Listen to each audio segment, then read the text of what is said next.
With each trip to New Orleans, we started discovering there was so much more to the fabric of the city than what lies within the confines of the French Quarter. The Treme is one of the oldest neighborhoods in the city and early on was a main neighborhood for free people of color. It remains an important center of the African American and Creole culture, especially the modern brass band tradition. It's also the home of a few of the city's most iconic soul food spots, and I wasn't going to miss my chance to visit one today, Willie Mae's Scotch House.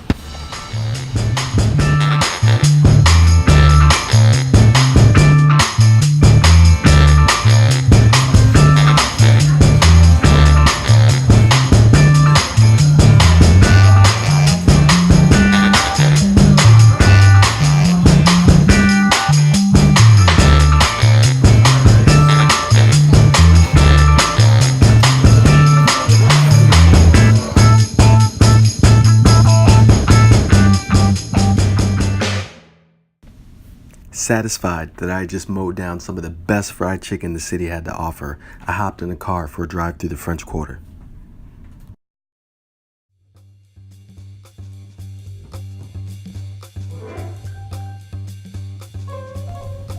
The French Quarter is more than beads and Bourbon Street. It's over a half square mile of a living museum.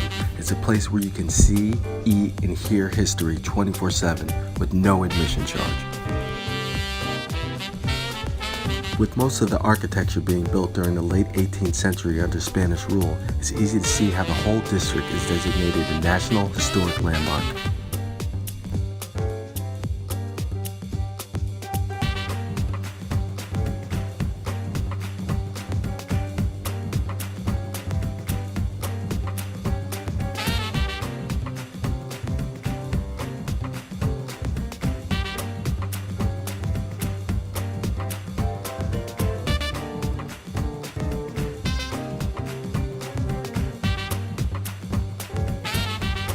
For us, any trip to New Orleans is not complete without a short excursion out of the French Quarter across Rampart to one of the most important pieces of real estate in regards to American music.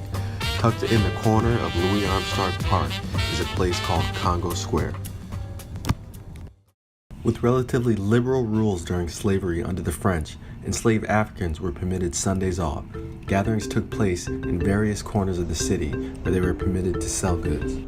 In 1817, the mayor of the city restricted the gatherings of slaves to an area now called Congo Square. Singing, dancing, and playing music became a natural byproduct of this market, and the events swelled to the hundreds.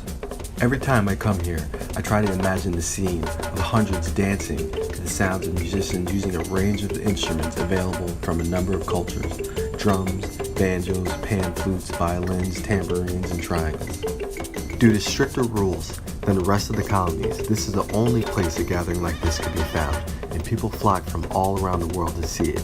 Sounds familiar, doesn't it? People still travel from all parts of the earth to the city that birthed African American music. I wonder how many people know they can stand on the spot where all of that happened. After making my way back to the hotel, I decided to keep it close and simple for my last meal before heading offshore in the morning. I made my way down the street to a nondescript strip mall and nestled between an easy cash payday loan spot and a general insurance spot.